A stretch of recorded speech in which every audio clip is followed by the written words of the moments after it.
Imagine this. In our chaotic, always-on world, what if the ultimate power to create anything, wealth, peace, breakthroughs, springs from nothing at all?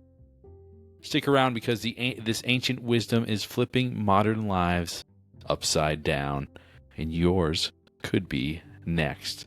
Chapter 40 of the Tao Te Ching. Welcome back to the Boundless Sovereign YouTube channel. Very excited to have you here. Like and subscribe if you have enjoyed these videos thus far. If you're just finding this video for the first time, please go ahead and like and subscribe so you can get access to all 40 chapters. Yes, this is the 40th chapter that I've done. So enjoy binging the Tao Te Ching. All right, chapter 40, Turning. Turning is the motion of the Tao. Its practice is soft. In all under heaven, the myriad things are born from being. Being is born from non-being. All right, and as always, with the River Master's commentary from John Minford's version of the Tao Te Ching. The turning of the Tao gives birth to the myriad things. To ignore this root is to perish. The practice of the Tao is soft and gentle. It leads to endurance in long life. From heaven and earth to spirit light, every flying and creeping thing is born from the Tao, which is itself without form. They are born from non-being. And today I'm actually going to share Magister Liu's commentary as well, again from the John Minford version. To know the One is to be one with the primal mother of life destiny, to witness the radiance and marvel of breath energy, to turn, to be soft. It is to return from being to non-being. Non-being is the Tao. When the uncarved block before heaven split apart, the falsity of latter heaven emerged, the cycle of yin and yang. The hard and the strong are prized by the multitude, their heart and mind filled with thoughts and cares. When the heart and mind is entangled with love and encumbered with emotion, when it seems impossible to turn to attain the One, then one must nevertheless turn to the furthest limit of turning, to where no further turning is possible. One must be soft to the ultimate degree of softness. This is to attain the One, to attain purity, to enter the realm where there is no two, where truth is one with the Tao, where outer radiance and inner marvel merge. The seeker of the Tao turns through softness to the One, returns home to non-being, to the formless, to long life. One key point of this, and I think this is something to consider. So I remember when I was first trying to figure this out, right? So you have your outer experience, everything that you see, feel, touch, all the sensory experience that's coming into your awareness, right? And then you've got the internal sense, right? You have your thoughts, feelings, emotions, beliefs, habits, right, that are happening internally. Also, there is, so between the both, the common factor between outer experience and inner experience is, you guessed it, awareness itself. This awareness is what the Tao, right? This is what it's talking about. It's invisible, tasteless. You can't sense it other than when you start to become aware of awareness. And what happens is, as you start to become aware of awareness, you go from this kind of being aware of phenomena in and out, and then flipping to kind of this experience of being aware of your awareness. So it's like a flip from experience, outer experience, inner experience, to being completely aware of awareness.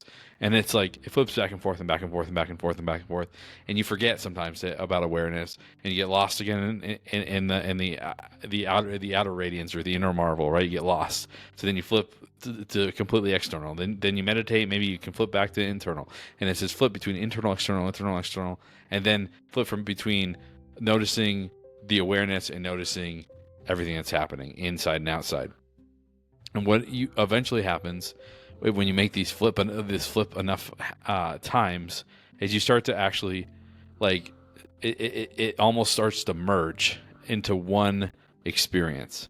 So then you can be in present awareness, present moment, which is aware of awareness, right? And at the same time simultaneously experiencing experience of the inner and outer worlds.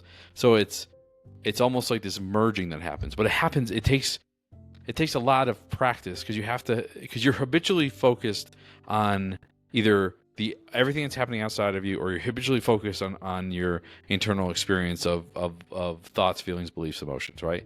So to break yourself of that, you have to start to, first of all, become aware of awareness, which is such counterintuitive or hard to recognize without somebody helping you to kind of point to it. I remember the first time I actually really became aware of awareness. It was like a wild experience, like, whoa, I'm like aware of being aware. And it's like, it's like almost like when the camera turns it like in on itself. So kind of like when a camera points at a monitor, right? But the monitor is showing what the camera's seeing, and it becomes this infinite loop of like camera seeing the monitor, seeing the camera, and it's like just that's what it feels like at first to become aware of awareness. I feel like this is like the crux of it, right? This is the part. This is like the thing. Like if you can figure this out, what I'm saying to you, aware of awareness. If you can understand this concept, I mean, it's not an understandable concept.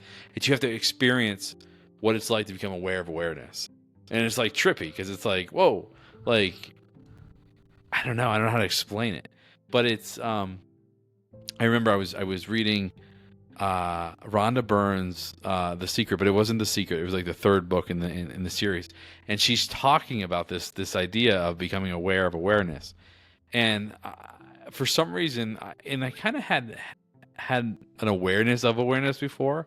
I had sensed peace before that, but I started to it was like the first time I can remember really flipping out of like present experience into this aware of awareness and really recognizing what was happening in the moment.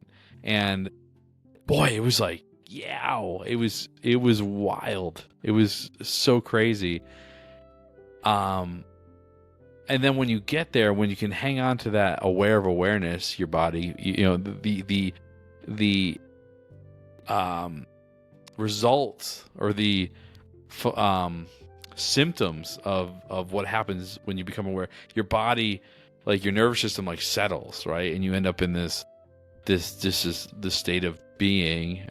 Your body feels at peace, your mind is settled, and it's pretty awesome.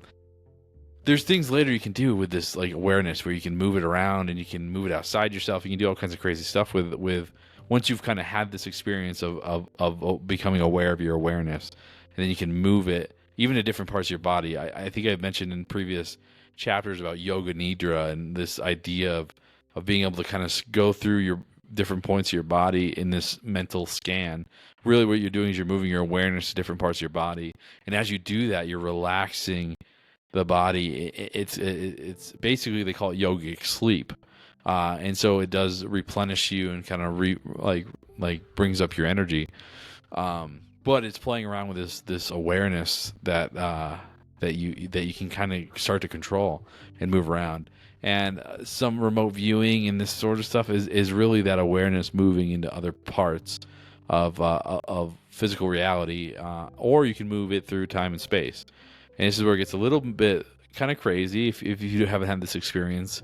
But that awareness is not tied locally to the body. Now it's most of the time stuck in the body, and most people aren't even recognizing that their awareness is actually the crux of who they are. That's all experience is funneled through this sense of awareness.